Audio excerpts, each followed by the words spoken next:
সন্ধ্যার মধ্যে দেশের ৬ অঞ্চলে জ্বরের আভাস দিয়েছে বাংলাদেশ আবহাওয়া অধিদপ্তর।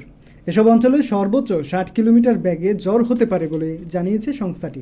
বৃহস্পতিবার সকালে সহকারী আবহাওয়াবিদ আফরোজা সুলতানার অভ্যন্তরীণ নদীবন্দরগুলোর জন্য দেওয়া পূর্বাভাসে এ তথ্য জানানো হয়। আবহাওয়া অফিস জানায়, আজ সন্ধ্যা ৬টার মধ্যে খুলনা, বরিশাল, নোয়াখালী, কুমিল্লা, চট্টগ্রাম এবং কক্সবাজার অঞ্চলের ওপর দিয়ে দক্ষিণ ও দক্ষিণ পূর্ব দিক থেকে ঘন্টায় ৪৫ থেকে ৬০ কিলোমিটার বেগে বৃষ্টি ও বজ্রবৃষ্টি সহ অস্থায়ীভাবে দমকা হাওয়া বা ঝড়ো হাওয়া বয়ে যেতে পারে। এসব এলাকার নদীবন্দরগুলোকে ১ নম্বর সতর্ক সংকেত দেখাতে বলা হয়েছে। এদিকে সকালে আবহাওয়া অফিস জানায়, ঢাকা ও আশেপাশের এলাকায় আজ দিনের প্রথমার্ধের আকাশ অস্থায়ীভাবে আংশিক মেঘলা থাকতে পারে।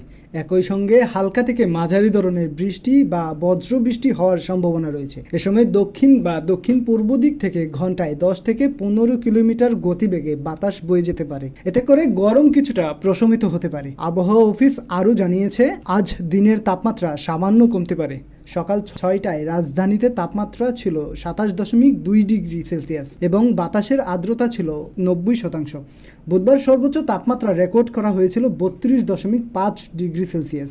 আজকের সর্বনিম্ন তাপমাত্রা ২৭.১ ডিগ্রি সেলসিয়াস।